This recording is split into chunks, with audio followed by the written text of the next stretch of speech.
మీతో స్నాక్స్ చేస్తూ కొన్ని విషయాలు చెప్పనా? మన సొసైటీలో 2 టైప్స్ ఆఫ్ పీపుల్ ఉంటారు. ఒకరేంటంటే వాళ్ళతో కమ్యూనికేట్ చేయగానే చాలా పొలైట్గా రిసీవ్ చేసుకుంటారు. మన మనకి మాట్లాడడానికి ఛాన్స్ ఇస్తారు.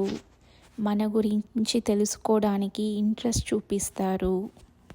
మనం ఏదైనా షేర్ చేసుకుంటే అవునా అని హ్యాపీనెస్ని ఎక్స్ప్రెస్ చేస్తారు. ఇంకా అప్రిషియేట్ చేసే మంచి మనసు ఉంటుంది. ఇలాంటి వాళ్ళ దగ్గర ఏంటంటే మనము కంఫర్ట్గా ఫీల్ అవుతాము, మంచి టైం స్పెండ్ చేసాము అనే సాటిస్ఫాక్షన్ ఉంటుంది. సో ఇది ఓవరాల్గా హెల్తీ రిలేషన్షిప్ అన్నమాట. ఇంకొక టైప్ ఆఫ్ పీపుల్ ఉంటారు. వాళ్ళు ఏంటంటే ఫస్ట్ ఏంటంటే రిసీవింగ్ నేచర్ ఉండదు, మనకి మాట్లాడేదానికి ఎలాంటి ఛాన్స్ ఉండదన్నమాట. అంతా వన్ వే కాన్వర్జేషన్ ఉంటుంది. మేమంత గ్రేట్, అది చేసాం ఇది చేసాం, సాక్రిఫైసెస్ అన్నీ మేమే చేసాము.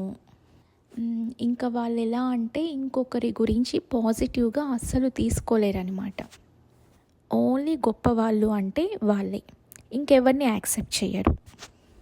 ఒక్కోసారి ఎలా అనిపిస్తుందంటే వాళ్ళని అర్థం చేసుకోవడంలో ఏమైనా మిస్టేక్ చేశామా అని ఇంకొకసారి రీకాల్ చేసుకుంటే కూడా వాళ్ళలో ఒక్కటి కూడా మంచి విషయం కనిపించదన్నమాట.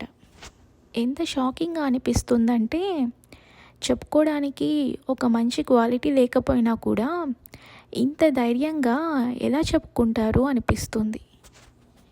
ఇలాంటి వాళ్ళు మన చుట్టూ ఉండడం వల్ల మన లైఫ్లో స్ట్రెస్ ఎక్కువ క్రియేట్ అవుతూ ఉంటుంది. వీళ్ళు ఏంటంటే ఎవరినైనా చూసి కూడా చేంజ్ అవ్వాలనుకోరనమాట. చాలామంది చెప్తుంటారు ఇలాంటి వాళ్ళని చూసి జాలి పడాలి అని. వాళ్ళని కాదు, వాళ్ళని భరిస్తున్న వాళ్ళని చూసి జాలి పడాలి. ఎక్కడికి పోతుందో ఈ సొసైటీ, ఇలా అయిపోతుంది.